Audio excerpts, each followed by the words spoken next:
Hello, it is Ryan, and we could all use an extra bright spot in our day, couldn't we? Just to make up for things like sitting in traffic, doing the dishes, counting your steps, you know, all the mundane stuff. That is why I'm such a big fan of Chumba Casino. Chumba Casino has all your favorite social casino-style games that you can play for free anytime, anywhere with daily bonuses. That should brighten your day a little.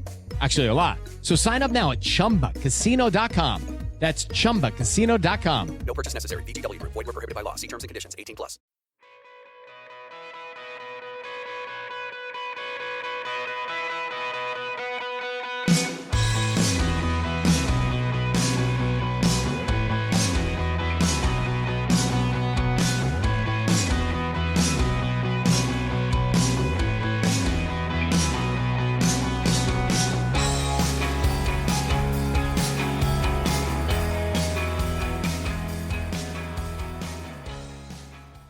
Hello and welcome to the 7th episode of the Extreme Sports Performance Podcast.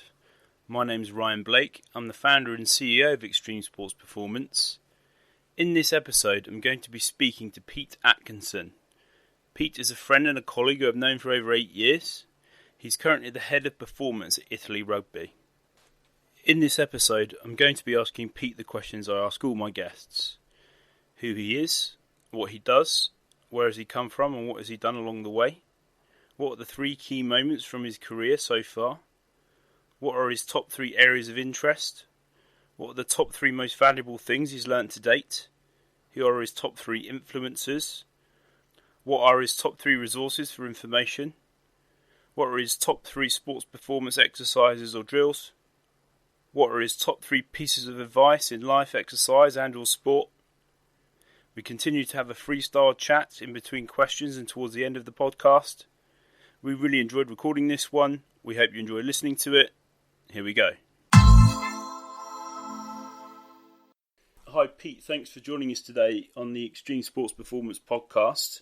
Thanks Ryan, thanks very much for inviting me on. It's a pleasure to be here and good to catch up with you again. Could you just, for those people who don't know, just tell people who you are, what you currently do, and a little bit of a history or where you started out to where you are now today? Problem with that professional history, mate, is as you know I'm very old, so that history is quite long, so I'll try and be as concise as possible. I'm currently head of performance with the Federation Italia Rugby, where the role I started in June 2017.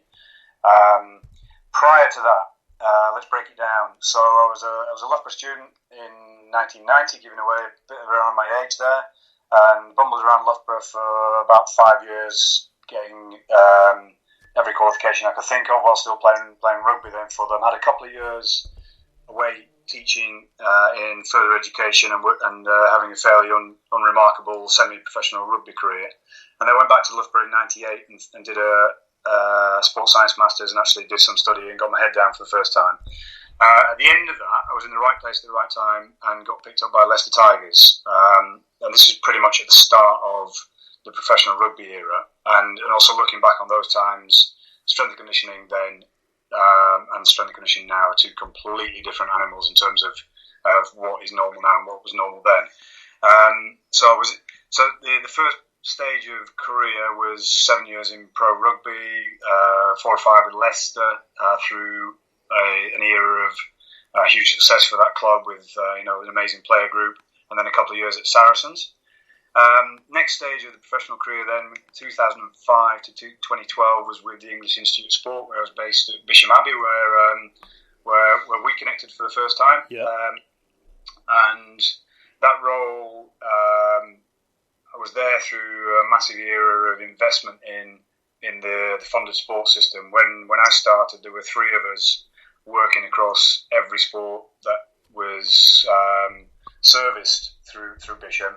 Primarily rowing, track and field, hockey, judo, you name it, there was a bit of everything going on. By the time I left in 2012, I was leading a team of 13. So there was a massive growth and expansion in that through that era. Then the next block, I was National League for Strength and Conditioning with the ECB, with England Cricket, where again we worked together. And I was there from the end of August, so 2 weeks after the London Olympics. I left the institute system, started with England Cricket, and left there in the summer of 2017, where I then started this role in Italy. So that's the brief history. So I've kind of gone around a bit of a circle, started in rugby and now back into rugby, having had a lot of varied experiences in the middle. Awesome. Well, no, thanks for that. That's really interesting, and I always like to start that question just so people can get a feel for your background, your experiences you've had, and what kind of areas you've worked in. So thanks for that. So first question I've got for you, mate, is just going to be a really simple one. So what would you say, looking back on everything you've done so far, would be your 3 key moments from your career so far? Yeah, and I thought about this one a lot, and it is really, really difficult to pin things down to 3 key moments. So I've come up with a couple of themes. The first one maybe is just the ups and downs of professional sport, and how it can, for 1 minute it can be the best thing in the world, the next minute it can be really challenging. So I think the ups would be the time with Leicester Tigers there, and in particular the 34 points to 30 win against Stade Francais in 2001 in Heineken Cup final, which is, it's definitely up there with weddings and birth of children and things like that as best days in your life. It was an unbelievable day, and it still makes the hairs on the back of my neck stand up when I think about the last 5-10 minutes on the touchline of that day. Coupled with the downs of the one time in my career where I've been shown the door at the end of 2 years at Saracens, and it's just what can happen sometimes. Whilst that was a tough day, it also gave me a great opportunity to move on to something new and something different. And actually, it's been probably one of the best things that's happened to me in my career. So ups and downs in the rugby days. Another key moment. It's not a moment. It's more an indication of a phase and something I was exposed to. Was probably the development years in the EIS. The EIS did a fantastic job in providing me with technical development and non-technical development. I think if I had to pick out one bit which has stuck with me and resonated, it would have been some leadership training that I was involved in 2010, 2011, when the course and the opportunity itself was fantastic. And I think what it really did was open my eyes to understanding myself a little bit better and understanding a bit more effectively how to try and get the best out of other people I was working with, other people I was trying to develop, and athletes that you're trying to work with. So that was a profoundly beneficial time for me. Last key moment was probably in 2016. I was on the beach in Sardinia having a beer at about 5 o'clock with Conor O'Shea, who just started his job as head coach with the Italy rugby team. And I was like, "Hi Conor, how are you doing? How's it going?" He's like, "Yeah, really good. I was hoping I'd see you here." So he kind of pitched the idea of this role to me. It took about a year for it to come to fruition, but from that perspective, this job I've got at the minute is an unbelievable challenge. It's absolutely fantastic in terms of trying to take this sleeping potential giant of a national rugby team to a level that it's not been to consistently before. To be involved in this is just, it's, for me, at my stage of my career, it's just perfect. And it's Hello, it is Ryan, and we could all use an extra bright spot in our day, couldn't we? Just to make up for things like sitting in traffic, doing the dishes, counting your steps, all the mundane stuff. That is why I'm such a big fan of Chumba Casino. Chumba Casino has all your favorite social casino-style games that you can play for free anytime, anywhere with daily bonuses. That should brighten your day a little. Actually, a lot. So sign up now at ChumbaCasino.com. That's ChumbaCasino.com. No purchase necessary. VGW Group. Void where prohibited by law. See terms and conditions. 18+. It's an opportunity that I'm really happy to have been given. So that would be 3 from a list of potential thousands. So Pete, could you just tell us a little bit more about what your current job, head of performance for Italy Rugby, requires? Yes, mate. I mean, it sounds quite grand from the perspective of being performance, and whereas if I compare to the ECB, where a head of performance role would be probably leading a team of maybe 40 or 50 people across all sort of subsets and disciplines. This is not of the same scale in terms of personnel, but we're trying to have the kind of same reach as far as the things that we influence.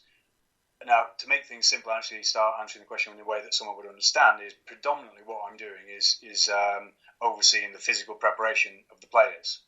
But technically everything related to nutrition, to some extent psychology. I'm not a psychologist and wouldn't pretend to be one. All the other nuts and bolts of a broader performance role sit under my remit. We just don't at the moment have people working in those spaces, in those roles. So what I do is focus predominantly on physical performance, which is my area of prior expertise.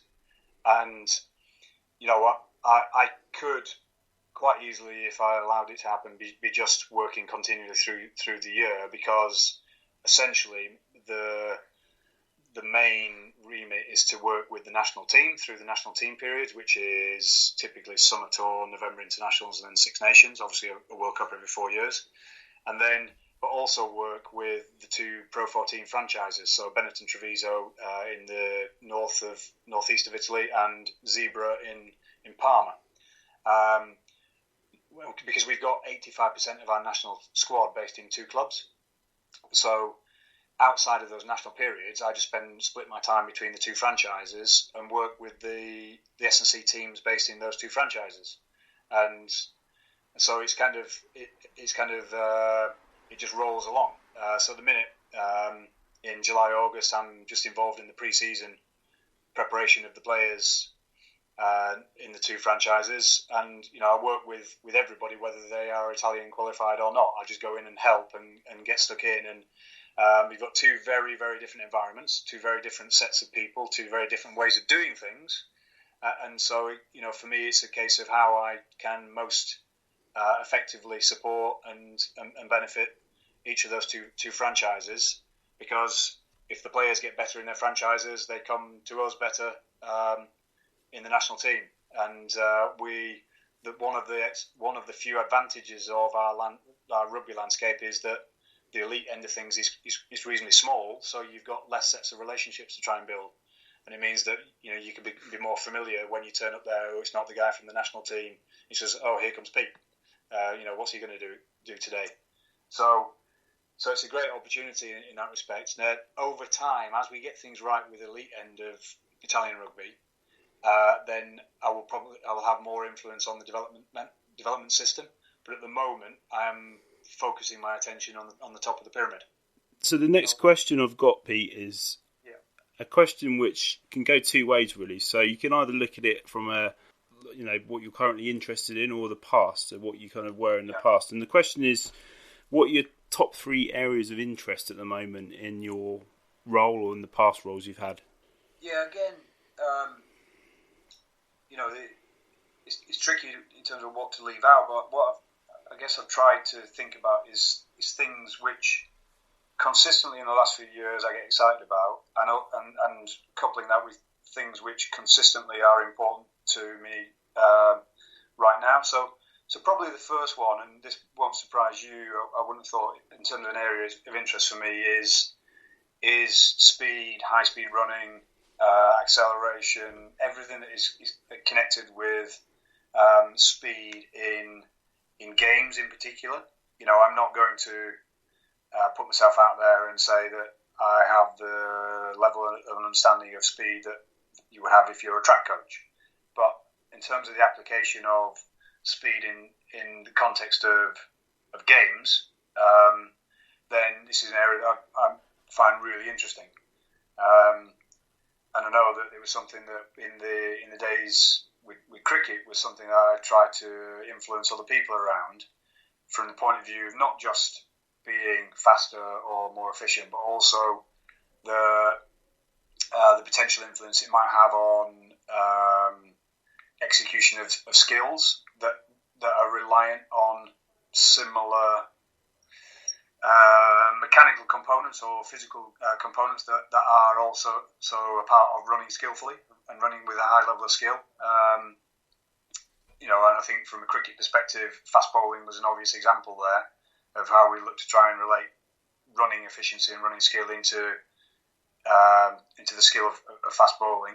And it's the same from a rugby point of view. And I think what I'm really curious about is, you see this statement in games about you need to know the rules before you can break them from the point of view of an effective technical model of running. Yeah. And I'm really curious as to which ones you're then allowed to break and how you do break them once you already know them, if you know what I mean. Because I don't see anybody explaining that particularly succinctly to me at the moment. But it's one of the things that I'm still involved in on a day-to-day basis is trying to influence other coaches around just trying to get people moving better and trying to improve acceleration, trying to improve high-speed running through just being more efficient and having technically better runners. So that's probably one. I don't know whether you have any comment or further questions on that, mate. Well, it's something that I first kind of started being really interested in from when I was really young, because I was a sprinter. But I never really had the kind of knowledge or, I suppose, desire in my teenage years to kind of investigate it more until we kind of came across it again when our path crossed a few years ago in the cricket world. And after several workshops that you'd set up with Franz Bosch and trying to go through lots of different, I suppose, scenarios that it could help, is definitely something I've found that I'll still use today in many different sports, largely sports based on grass. So with footballers, with rugby players, with hockey players, it's something that I think is just directly transferable, despite the sport. Having that technical ability to be able to move from a standing position with maximal intent and maximal force and minimal energy leakage, I think is something key to every athlete, really. No matter what the sport is or what the objective is, ultimately being able to move from A to B as quickly and as efficiently as possible is what we want, really. At the end of the day. But the other thing, which I'm sure you all agree with, is making someone more efficient at running can also... Ryan Seacrest here. When you have a busy schedule, it's important to maximize your downtime. One of the best ways to do that is by going to ChumbaCasino.com. Chumba Casino has all your favorite social casino games like spin slots, bingo, and solitaire that you can play for free for a chance to redeem some serious prizes. So hop on to ChumbaCasino.com now and live the Chumba life. Sponsored by Chumba Casino. No purchase necessary. VGW Group. Void where prohibited by law. 21 plus. Terms and conditions apply. Allow them to perform with less unnecessary load going through their joints and their muscles. So in a way, it also has a protective effect on some athletes. Once their efficiency increases, the unnecessary load that they experience decreases, if that makes sense. Yeah, absolutely. And, I'll give you, for example, of some players out here who have had, in Italian, it's referred to as pubalgia, but just groin-related problems. And when I go back and look at footage of them running, invariably, in nearly every case, when they're running at high speed, their impact is a long way in front of their central mass, and invariably, they externally rotate their foot a lot prior to contact.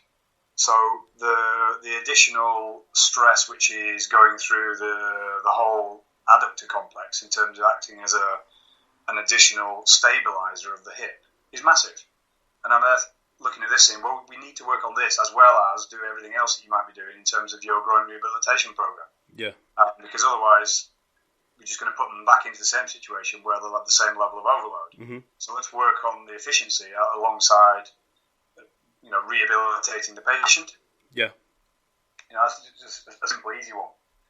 I think just the concept of understanding a basic model of acceleration, understanding a basic model of high-speed running, and then using that to coach on an individualised basis is pretty fundamental if you're going to work with team sport players. Because they will benefit to a certain extent just by doing it with maximum intent, but they'll benefit a lot more doing it with maximum intent if they do it around a sound technical model. So one thing I found, I don't know if you've experienced this as well, that there were four main areas really in the landscape of this model, of the sprint model, that I found that were specifically apparent in young athletes. So the first one, which is probably going to be no surprise to you, is having an upright posture. The second one was free hip in high-speed running. Yeah, the second one being the free hip being up. And then the last two was ankle stiffness, and the fourth one was swing leg retraction. And they're always, like, for me, very apparent in the athletes I mainly spend most of my time working with at the moment, between 14 and 18 years old. Do you find that you experience any of those four areas with the senior athletes that you work with at the moment? Yeah, pretty much all of them all the time. I don't see a massive difference between. I haven't actually done that much work with juniors, so I can't really comment on that population. Okay. But based on what you have said, then there's probably not a huge amount of difference between the younger athlete and the older athlete, other than the older athlete has probably got more wear and tear on the clock and more strength under their belt. Sure. But from the point of view of actual movement efficiency, it's probably not that much difference. I see very similar limitations, or in somebody else's terminology, errors in games players. Yeah. And I think it comes down to running is a skill, and you need to practice the skill in the same way that you need to practice your goal swing, your goal kicking, your serve, or whatever else is that you're working on. Sure. And are there any others that you've found as specifically apparent in rugby players? Whether or not they're forwards and or backs? So ankle stiffness, yes, limitations there. Free hip up, massive limitations there. And I think that and the whole trunk stiffness, the ability to stiffen the trunk,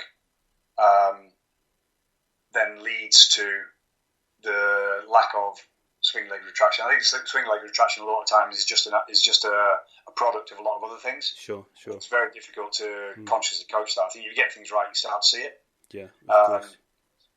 But it's not something that I would actively try and promote from a coaching perspective, or put in players' minds. I think it's more, as I say, you will just tend to sort of see it as things correct themselves.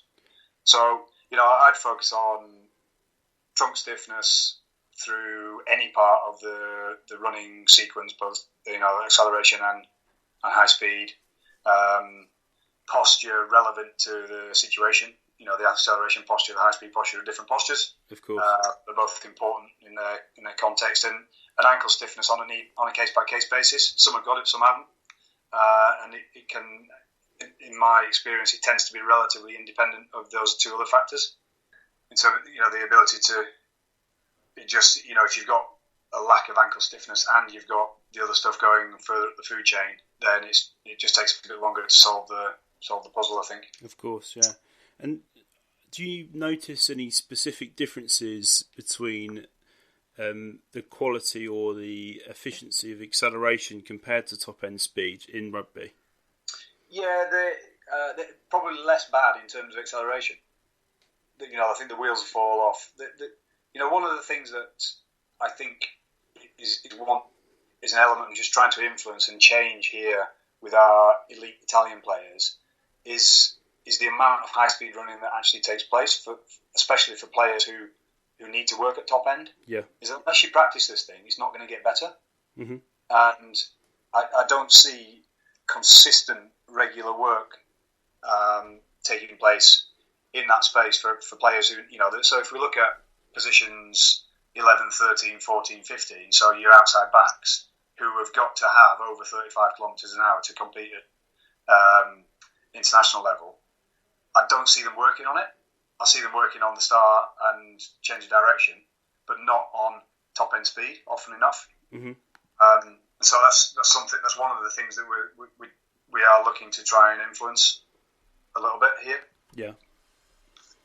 Okay. I mean, I think we could do a whole podcast on this particular topic, mate. It just fascinates me, and it's something that I think will forever be an interest of mine, as well as yours.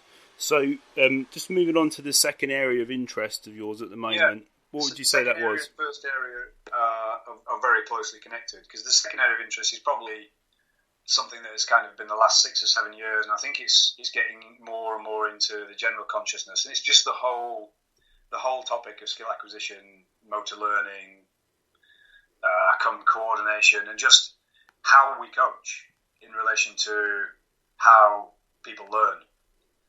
And it's fascinating. It really is fascinating. I'm not an expert on this area, but I love listening to experts talk about it and reading on the subject. And I think for me, it's been a bit of a penny drop moment in terms of how I used to coach and tell to how I now try to coach. So that's probably the second one. Again, I'd be interested to know what your thoughts on that are. Well, I'm 34 at the moment, so don't look a day over 34, mate. I've got that's very very gracious for you to say, mate, but I feel about 54 at the moment. But I've not been in the game as long as you have, but I've probably had a good 4 years in academy tennis, 4 emotional seasons in professional cricket, been in and out of kind of professional BMX riding and other different extreme sports, working with fairly high level athletes. So I've probably got a good 10 years of reasonable experience under my belt, and as I'm sure a lot of coaches say, I've made more mistakes than I haven't. So the one big thing that is apparent to me in terms of coaching and quality of coaching is less is more. So trying to get the athlete to coach themselves by giving them appropriate cues, tasks or challenges that are going to help assist with those tasks. So we've discussed this a lot in the past about kind of creating fluctuation and using different, I suppose, bits or samples from things like the Newell's contrast-led or constraints-led variability model, where you either change the task environment on the body, using contextual interference, and also differential learning. I feel at the moment, for me, working with those teenage male athletes in over 15 different sports, that's the most effective method or way of me coaching them, is to try and get them to self-discover. And to fun, isn't it? Just try exactly. Just try something, and if it doesn't work, get them to work it out and try a different way. Once you kind of absorb and embrace the concept of no errors, no learning, or that there's got to be a certain amount of failure for someone to solve a puzzle. Now, obviously, that has to be. You can't be having people fail all the time. It's got to be in the right amount, around about 20%, 30%, whatever it is. It's actually very liberating, because you can just try stuff, and let people, like you say, work it out.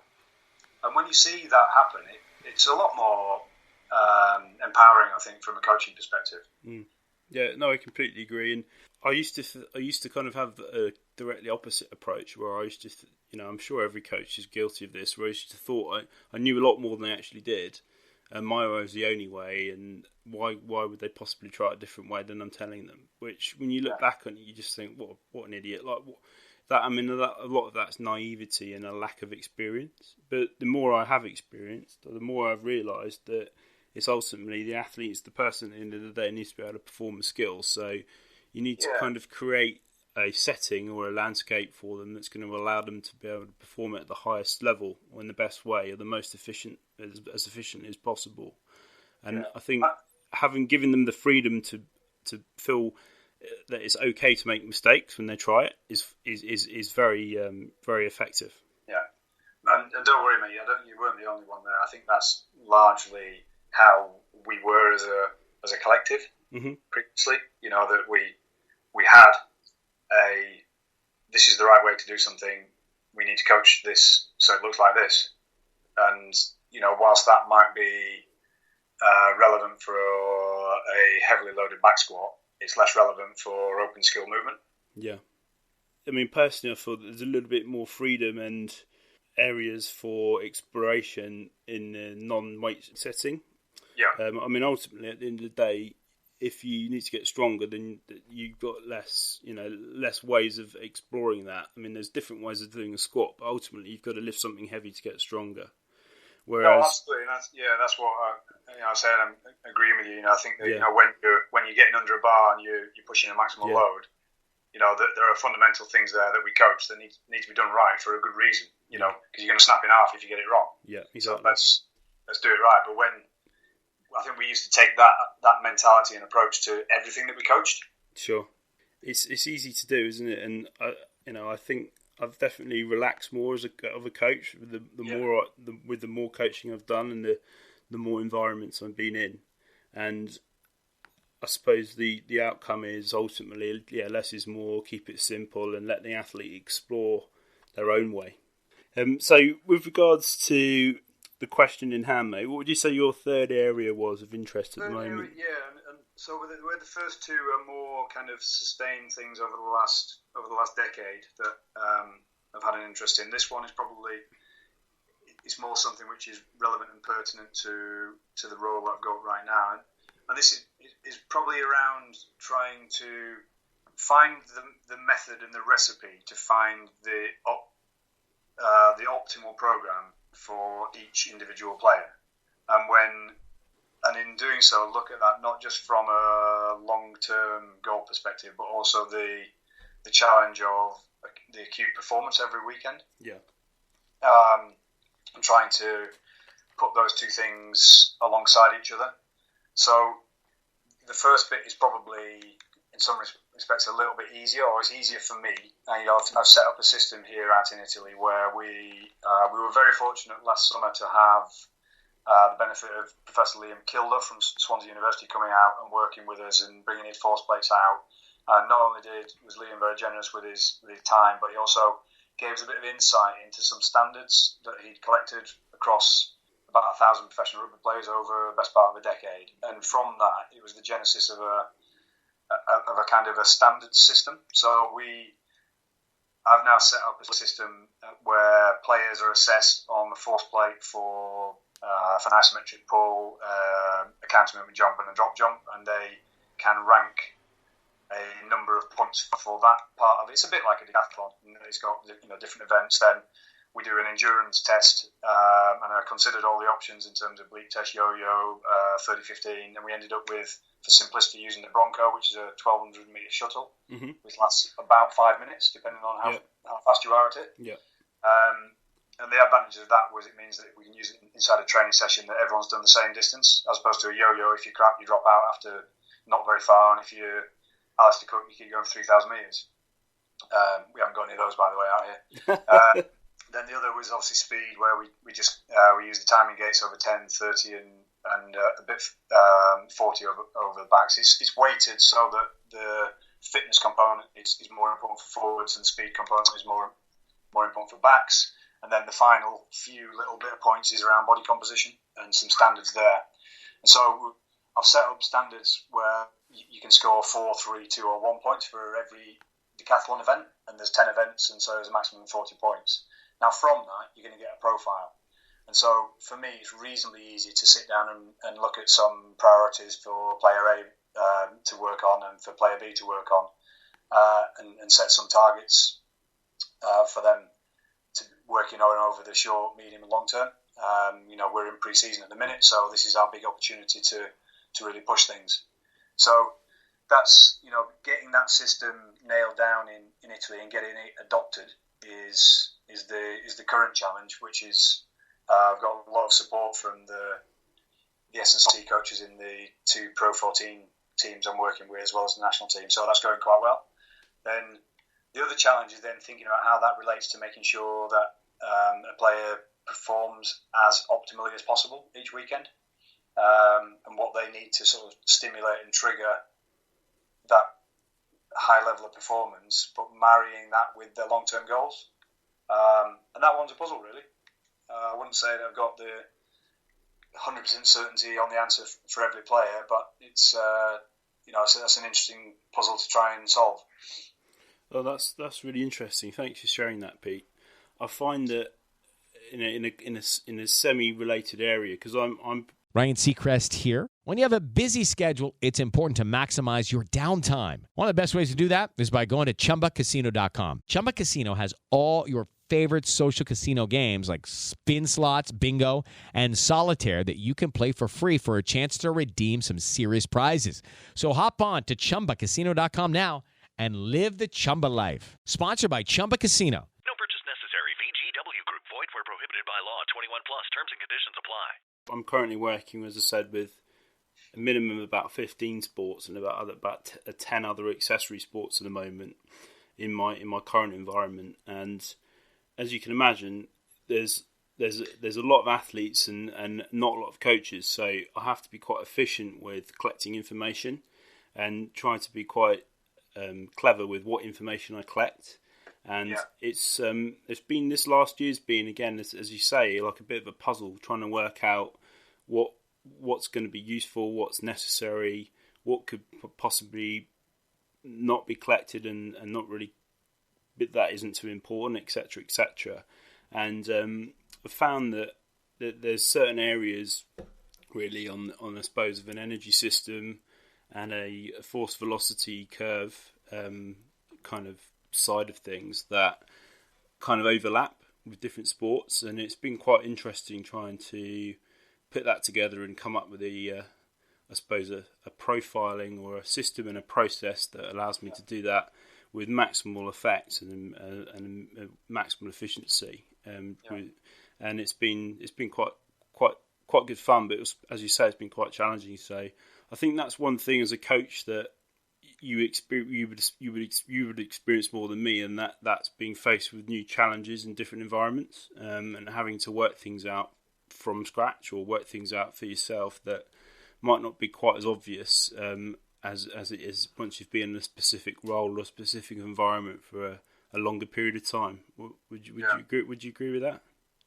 I would, and maybe come back to that, because I just want to pick up on what you were talking about there, because I think when you talk about the profiling, then you can have the cleverest, smartest profiling system in the world, but I think it only really has impact and effect when you sit down with the player and say, right, what do we think of this, and where do we want to go, and how are we going to get there?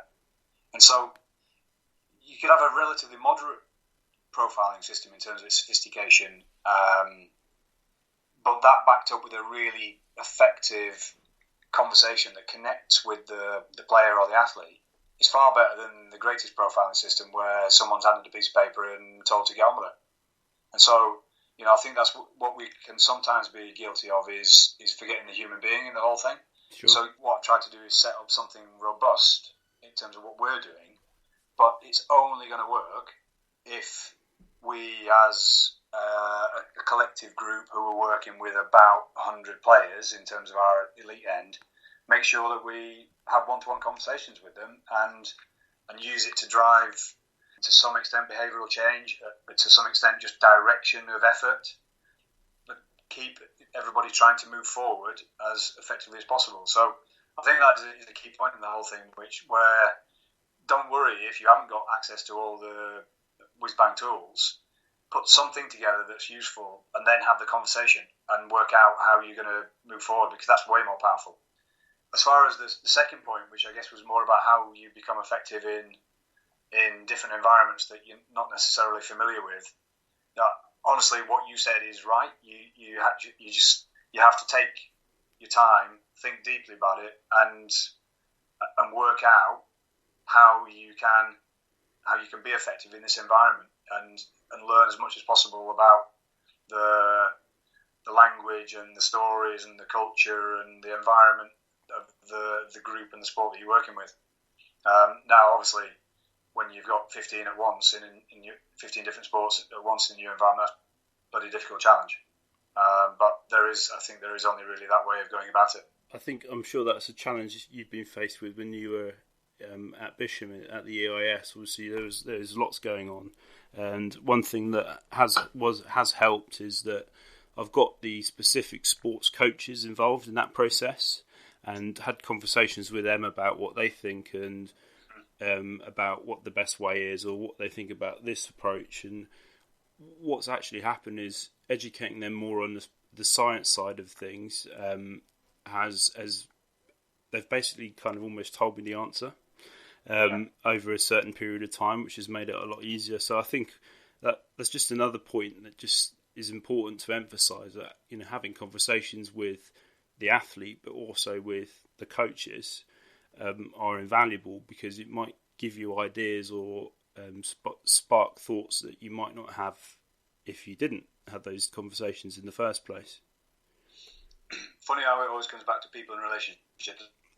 It's directly linked, and I think that's something that you only realise once you realise it, or more than once, and then it finally kind of kicks in. So yeah, thanks for sharing that, Pete. I mean, I know I'm going off at different tangents here on the question headings, but I think it's a healthy conversation topic, and like a healthy discussion, good food for thought for the listeners. So just moving on, because again, I'm conscious of time. I'm not taking up too much of your time. So this is more of I suppose, a holistic question. So you can answer this in any way you want. But what would you say your 3 most valuable things are that you've learnt to date?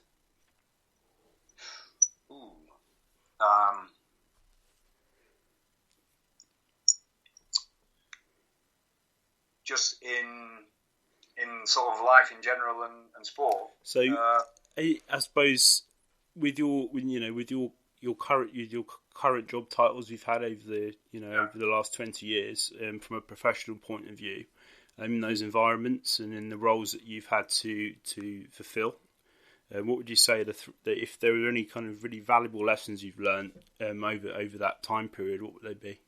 First one maybe relates to just life in 2018 and just the nature of the world that we live in, and that is you have to prioritize. The flip side of you have to prioritize, and the bit that's taken me forever to get my head around, is you have to decide what it is you're not going to do and what's not important. Because if you want to be effective in your situation, in your role, and you are just constantly fiddling around trying to solve every little thing that crops up, then you're not going to be effective at the big things that you need to do that matter, because you're just getting bombarded by too much stuff. So I think any of us at any point in time could probably write down a list of things that we need to do that would be anywhere from 10 to 100 things long. Now, if you just picked 3 of those and said, I'm going to focus on these 3 things, and that was it, and didn't allow any of the other stuff to get in the way and to disrupt what you're doing, my experience would say that you'll be more effective at the things which are actually important. And so that's kind of a generalism, which is not necessarily that specific to any one particular role. I think the other one that, because you pinged me a couple of ideas on some of these questions. The other one, which we've sort of touched on, really, it was being effective in the environment that you're working in, and there really is no predetermined solution for that. I mean, now the challenge I've got out here is involves a different language. I'm fortunate that a lot of people speak a decent level of English, but it makes your communication very challenging. It is Ryan Seacrest here. There was a recent social media trend which consisted of flying on a plane with no music, no movies, no entertainment. But a better trend would be going to ChumbaCasino.com. It's like having a mini social casino in your pocket. Chumba Casino has over 100 online casino-style games, all absolutely free. It's the most fun you can have online and on a plane. So grab your free welcome bonus now at ChumbaCasino.com. Sponsored by Chumba Casino. No purchase necessary. VGW Group. Void where prohibited by law. 21 plus. Terms and conditions apply. Because you can't I can't speak effectively in Italian. I can have I can say some things, but you can't say anything with any. I can't say anything with any detail or nuance. So it really has a challenge in terms of how you coach and how you go about doing things. And so you just have to find a way within the context here to be effective and get messages across and get the job done. And there's a sort of uniqueness here in this particular role about how you do that. And that's true, I think, of every different situation that people face themselves in. That everyone's environment is different, and so you're thinking deeply about that, how you connect with people, how you make yourself effective, and understanding yourself within all that in terms of what your strengths are, and how you can be most effective is really important. The third area, which is maybe a bit more,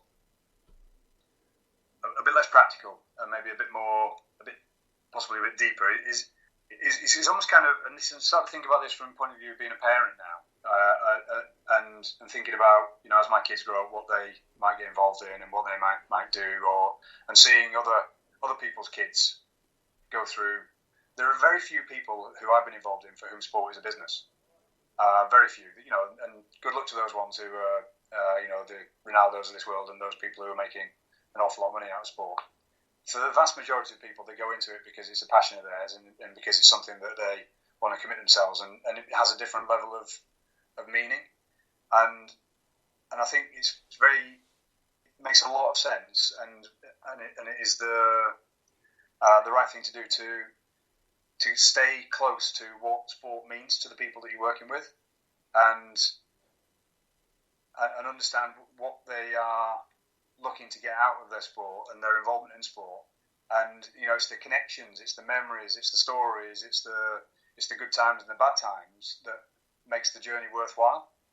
And I think we sometimes get too preoccupied in numbers or systems or other stuff and lose sight of that. So I guess that was probably something a little bit different, and I maybe haven't articulated that wonderfully well, but I think that there's something in there about, we're not saving lives, we're not doctors and nurses, we're not politicians, we're not teachers, we're doing something else. We all work in sport for a slightly different reason, but then sometimes I think we forget that reason. Well, really, really appreciate that insight there, and that's a really kind of honest reflection on your experiences, Pete. So thanks for that. So I'm going to move straight on to the next question. I'll be really interested to know what your answers are for this. And the question is, who would you say in your career have been your top 3 influences to date? I pick different people for different reasons. I think right at the start of my career, when I was at Loughborough, I was trying to get involved in anything that I could possibly get involved in, paid or voluntary. I was just keen to make a start in professional sport. There was no strength and conditioning industry at that stage. It just didn't exist. There were a handful of track and field coaches who were involved in either track and field or rugby. There were a few rugby S&C coaches, and that was pretty much it.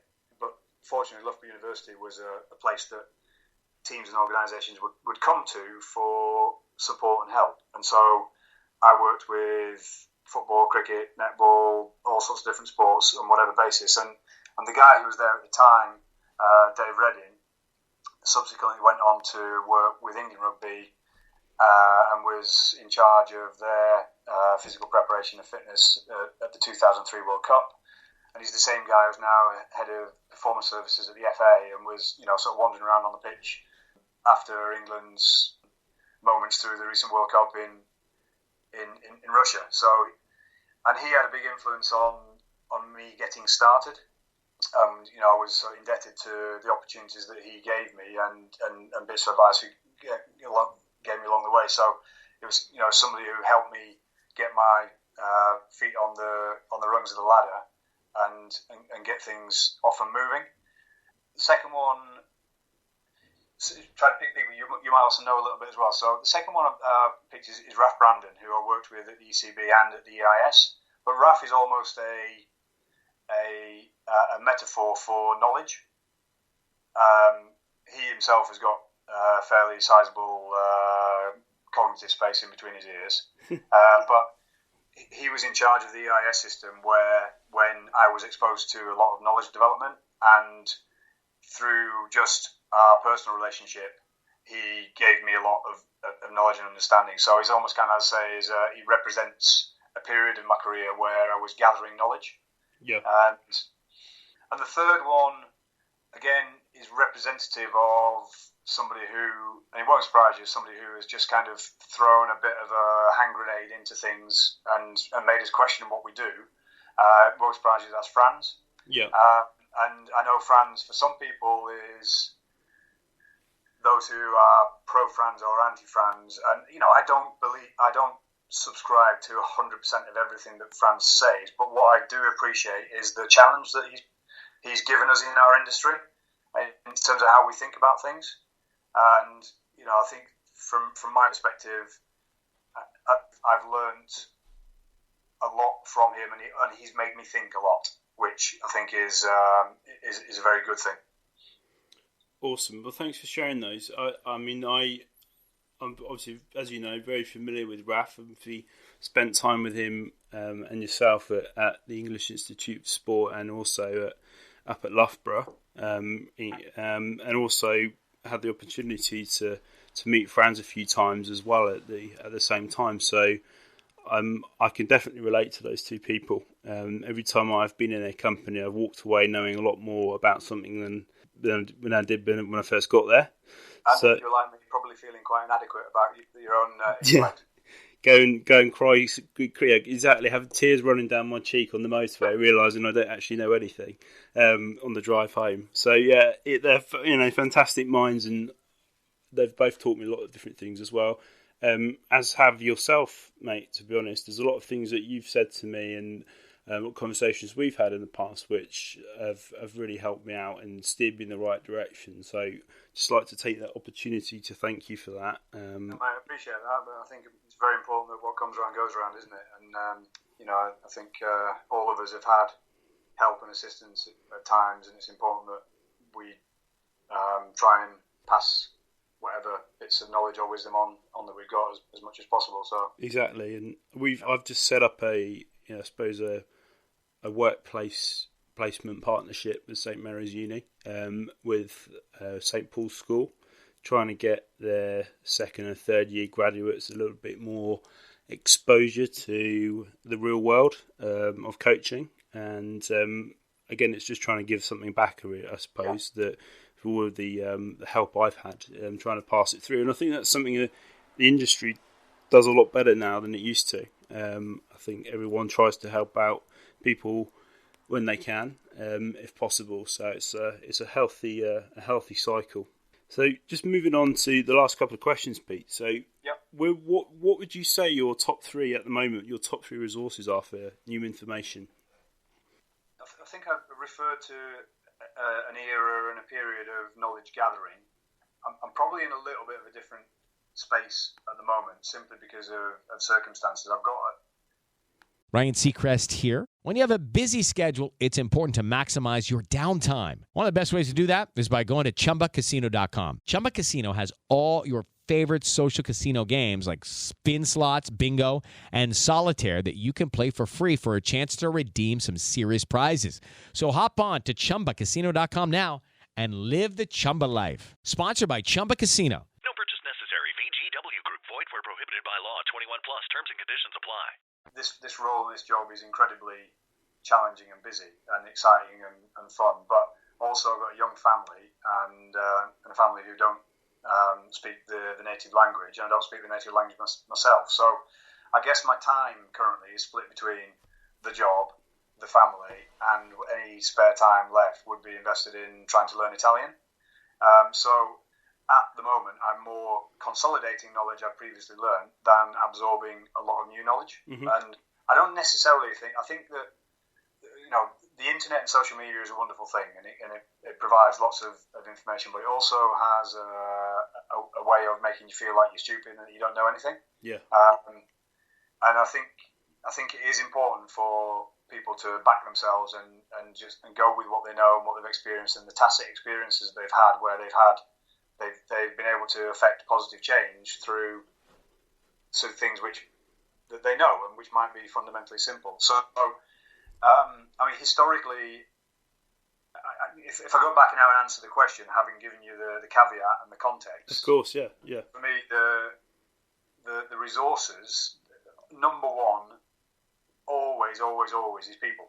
People that I interact with, people on a day-to-day basis, bouncing ideas. If I don't know something in a particular area, I will go and ask who I consider to be somebody more knowledgeable in that area or an expert of it, and find out the answers to questions. I'm fortunate that in 20 or so years of being in the industry, I know quite a few diverse people, and learning from people in real life situations that we get every now and then, like conferences. So I will always put people down as the number one resource for me to learn from. From a general perspective, it's quite a banal answer, but books and papers are learning resources which I've used a lot in the past. I'm not reading as to the same amount that I've done historically. And the last area where I dip in and out depending on time available is just any kind of online things and social media. So that'd be sort of the three areas within a prioritisation of importance that I would go to influence my information and learning. Awesome. Yeah, thanks for sharing those, because it always interests me what people say.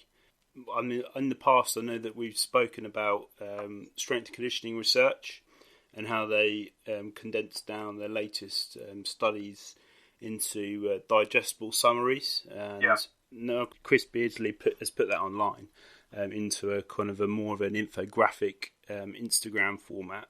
There's a lot of things you can read about and learn in very little time, which is great from an efficiency point of view. I've also found Yann Lemeur, the French sports scientist, again on Twitter. He puts some brilliant infographics together, which you could kind of digest in seconds. And also podcasts, which is part of the reason why we're doing this now. Is just I spend a lot of time in the car, a lot of time commuting, and it's almost wasted time really that you can't really pull out a book or pull out a paper or get your computer out. So listening to something is a good use of time. So it's always an interesting question, that one.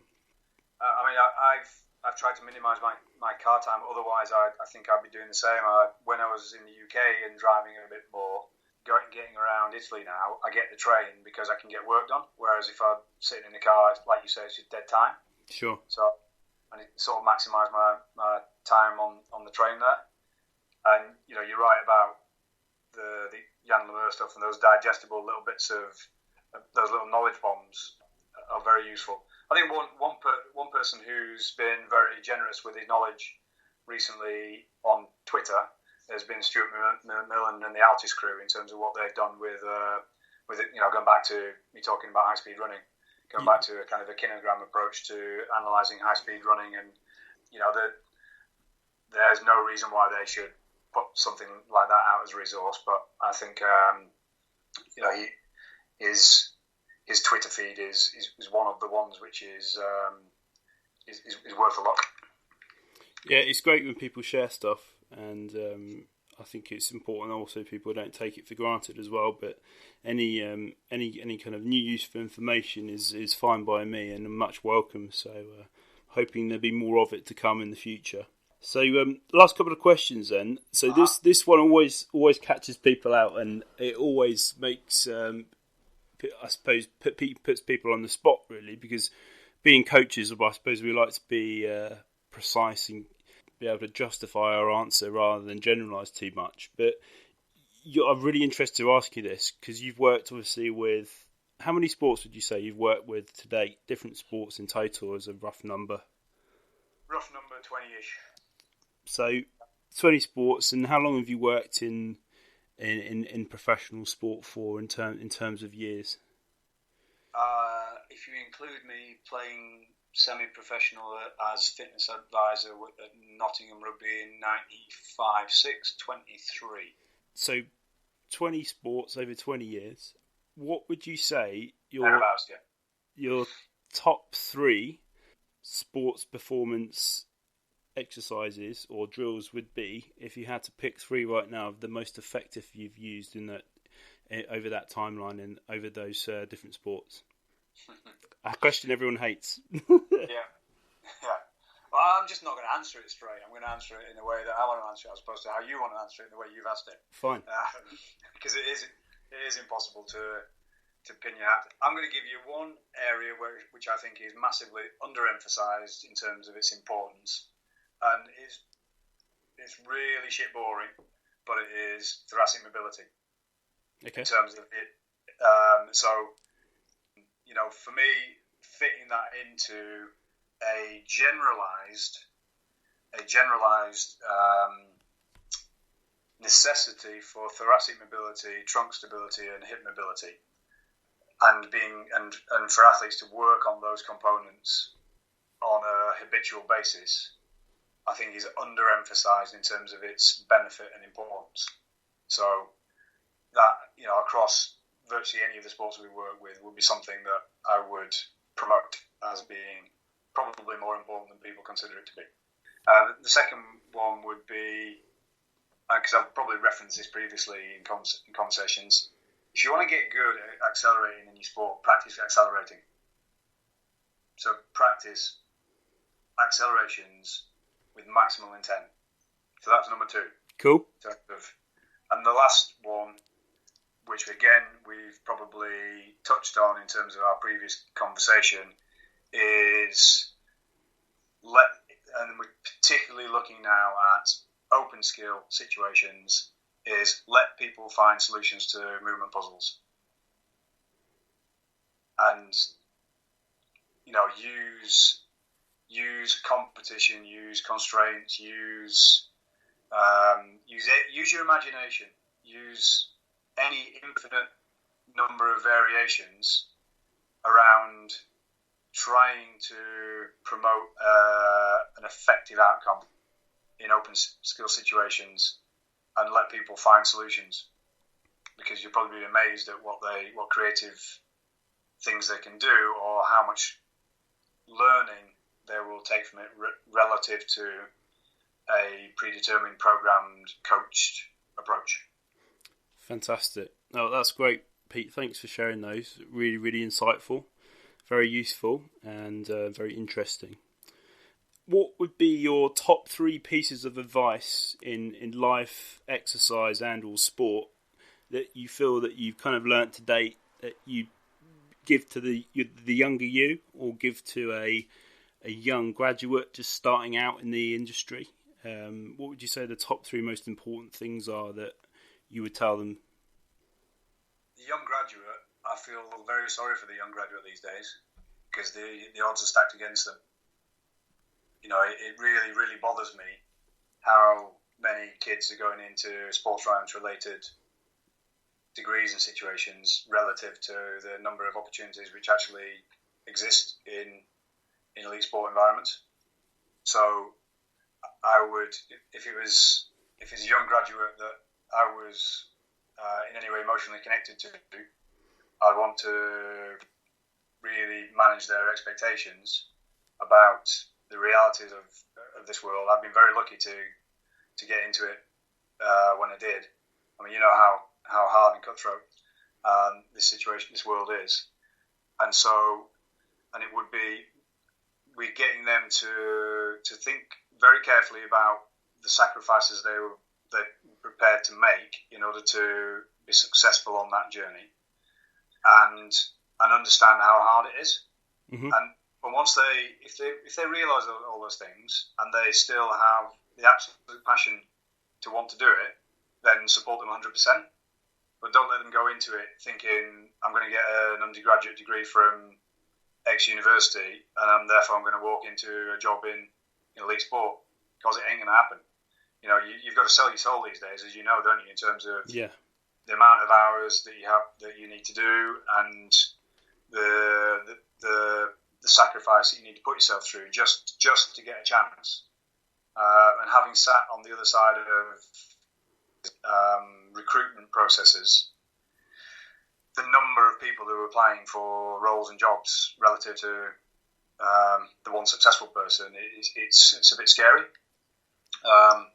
So for the young graduate, it would be that.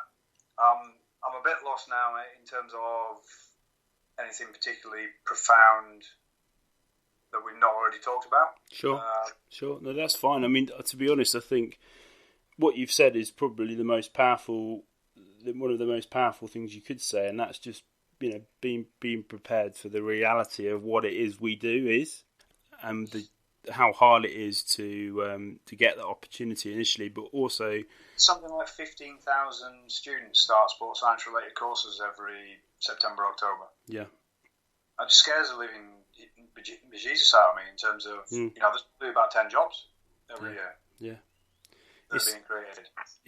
It's a massively oversaturated industry at the moment, unfortunately, and it's partly why I like to try and do what I can to help out the graduates by offering them experience to learn in the environments I work in. But that's a couple of students. It's by no way going to change the deficit at all in any way. But it's it's food for thought, isn't it? Really, and it's something that. What I'd follow up there, if that line is useful for people who may be in that stage and phase of life, when it comes down to experience is absolutely fundamental. You need to have some experiences on your CV, otherwise you are not going to even get a chance of an interview anywhere. It's literally not going to happen. But what a lot of them will mistake is the quality of the experience that you've got in relation to going through the cycle and the process and learning what isn't effective from being a strength and conditioning coach versus it looking nice because you were involved in 2 weeks of pre-season with Everton Football Club where you probably got to wash the bottles out of the water. And, for just an example, that example comes to mind because I've seen that one before. Sure. Whereas somebody who's gone down to their local sports club and got hold of some 14 to 16-year-olds and spent time assessing what their needs were, putting a program in place, cyclically reviewing the effectiveness of the program, inspiring and enthusing the kids involved, and just learning real things with real people on the job. That kind of experience is a million times more beneficial than just simply being involved in some sexy organisation. Yeah, I completely agree, and I think it's not about who it is that you're involved with, it's about what you're doing, which is fundamentally more important. And I think a lot of people, it's easy to get that confused. I've made those mistakes or been confused with that in the past, and learned the hard way. But unfortunately, learning the hard way means that you waste a lot of time. So to be able to help any people not avoid the potholes I've stepped in the past is only going to be a win-win for me. So hopefully that's useful. So Pete, I'd just like to just to wrap up and say thanks very much for your time. I really appreciate you speaking to me, and I found the whole Thanks for having me, and it's good to catch up with you again. It's been a while. You too. Best of luck with everything Italy have got coming up on their schedule. Any nice easy stuff like Autumn International against Ireland, Australia, New Zealand, Six Nations, and then the World Cup, Joe. So it just should be fairly straightforward. Easy stuff. Nothing to worry about. So when are they? When does the first one kick off? What month? We got November internationals. We go to Chicago to play Ireland, and then we actually come back and play what's probably the most important game of the year for us. We got Georgia at home, where we need to win. And then we play Australia and New Zealand for the next 2 weeks, which will be fun. And then we got Six Nations in February, March, and then we're into our World Cup summer and World Cup preparations, which we're currently planning. And then we got the World Cup in Japan in September. Again, we got a nice easy group with South Africa and New Zealand in it. Nothing to worry about. Nothing to worry about. Well, in all seriousness, best of luck and thanks very much for your time. Speak soon. Thanks for listening to the 7th episode. We hope you enjoyed the show. Please don't hesitate to leave us a rating or review on your listening platform of choice. If you haven't already, please check out our website. We have weekly blogs on our blog page. You can sign up to our monthly newsletter via our sign up page. Our online store consists of personal coach, training programs, nutrition plans, interactive training systems, toolbox, and coming very soon, membership packages. We also have several social media platforms: Instagram, Facebook, Twitter, and YouTube.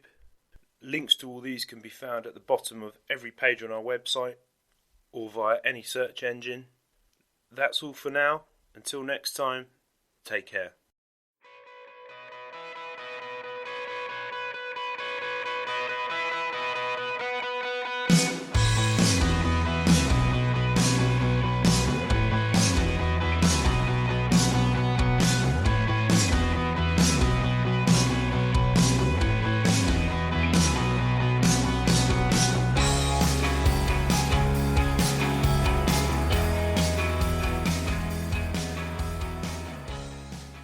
Hello, it is Ryan, and we could all use an extra bright spot in our day, couldn't we? Just to make up for things like sitting in traffic, doing the dishes, counting your steps, all the mundane stuff. That is why I'm such a big fan of Chumba Casino. Chumba Casino has all your favorite social casino-style games that you can play for free anytime, anywhere with daily bonuses. That should brighten your day a little. Actually, a lot. So sign up now at ChumbaCasino.com. That's ChumbaCasino.com. No purchase necessary. VGW Group. Void where prohibited by law. See terms and conditions. 18+.